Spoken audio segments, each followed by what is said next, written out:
ये बात तो हमें माननी पड़ेगी कि यूक्रेन युद्ध ने भारत और रशिया को फिर से काफी करीब कर दिया है।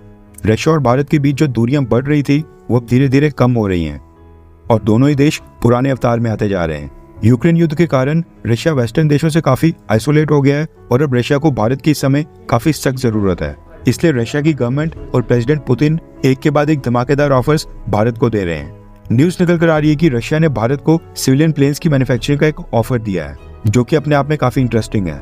दरअसल भारत की सरकार पिछले काफी सालों से कोशिश कर रही है कि बोइंग या फिर एयरबस कंपनीज भारत में आकर यहाँ पर अपना मैन्युफैक्चरिंग प्लांट सेटअप करें और यहाँ पर आकर मेड इन इंडिया के तहत अपने प्लेन्स को मैन्युफैक्चर करें। भारत की एयरलाइन कंपनीज ने पिछले कुछ सालों में 1000 से भी ज्यादा की संख्या में कमर्शियल प्लेन्स के ऑर्डर प्लेस कर लिए हैं, लेकिन बोइंग और एयरबस ये दोनों कंपनीज भारत में अपना मैन्युफैक्चरिंग प्लांट या फिर फाइनल असेंबली लाइन सेटअप करने से इनकार कर रही हैं।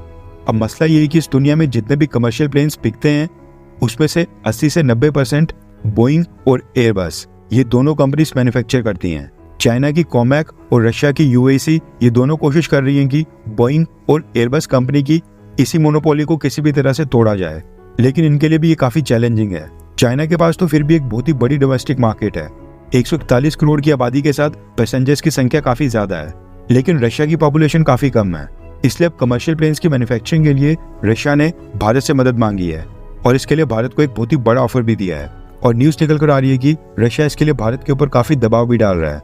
रशिया ने भारत को ऑफर दिया है कि अगर भारत की किसी भी एयरलाइन कंपनी ने रशिया को 200 कमर्शियल प्लेन्स का ऑर्डर दे दिया तो फिर रशियन कंपनी वो 200 कमर्शियल प्लेन्स की मैन्युफैक्चरिंग भारत के अंदर करेगी, यानी कि कमर्शियल प्लेन्स की मैन्युफैक्चरिंग यूनिट भारत में लगाने का ऑफर दे दिया गया है और वो सारे commercial planes made in India के तहत भारत में यहीं पर तैयार होंगे। इसके साथ ही स्पेयर पार्ट्स और कंपोनेंट्स भी इंडियन मार्केट से ही प्रोक्योर किए जाएंगे और उन एयरक्राफ्ट की मेंटेनेंस और रिपेयरिंग भी रशिया भारत में करने को रेडी है। इसके साथ ही रशिया का कहना है कि वो भारत को इसके लिए टेक्नोलॉजी ट्रांसफर करने के लिए भी रेडी हैं। अब कितने % टेक्नोलॉजी ट्रांसफर होगी वो दोनों देश डील्स के नेगोशिएशंस पर डिसाइड कर लेंगे।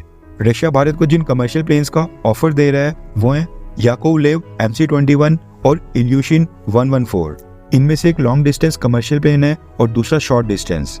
याकोवलेव MC-21 थोड़ा बड़ा प्लेन है और इसकी रेंज 6000 किलोमीटर तक की है और सीटिंग कैपेसिटी 211 तक की है, जबकि जो इल्यूशिन 114 प्लेन है वो थोड़ा छोटा प्लेन है और इसकी रेंज 1000 किलोमीटर और सीटिंग कैपेसिटी है 68 की। रशिया ने तो खैर भारत को ऑफर दे दिया है, लेकिन ऐसा लगता नहीं है कि भारत की कोई प्राइवेट एयरलाइंस कंपनी रशिया से कमर्शियल प्लेन्स परचेज करेगी, क्योंकि उनको अपने वो प्लेन्स अमेरिका और बाकी नाटो देशों समेत इंटरनेशनल रूट्स में भी फ्लाई करने होंगे।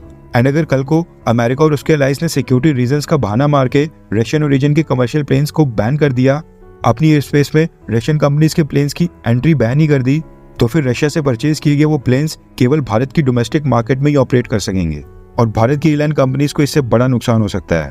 ऐसे में भारत की कोई भी कंपनी रशिया को 200 प्लेन्स का ऑर्डर कभी प्लेस नहीं करेगी।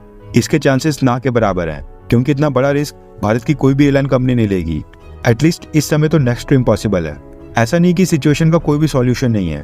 अगर इन कमर्शियल प्लेन्स की मैन्युफैक्चरिंग के लिए रशिया भारत के साथ जॉइंट वेंचर स्थापित करे, भारत को 100% टेक्नोलॉजी ट्रांसफर करे और ये प्लेन्स किसी भी इंडियन कंपनी के ब्रांड नेम के ऊपर मैन्युफैक्चर हो, तो मे भी कुछ पॉसिबल हो सकता है। लेकिन ये कंडीशंस काफी मुश्किल है और रशिया इसके ऊपर माने इसके भी चांसेस काफी कम है।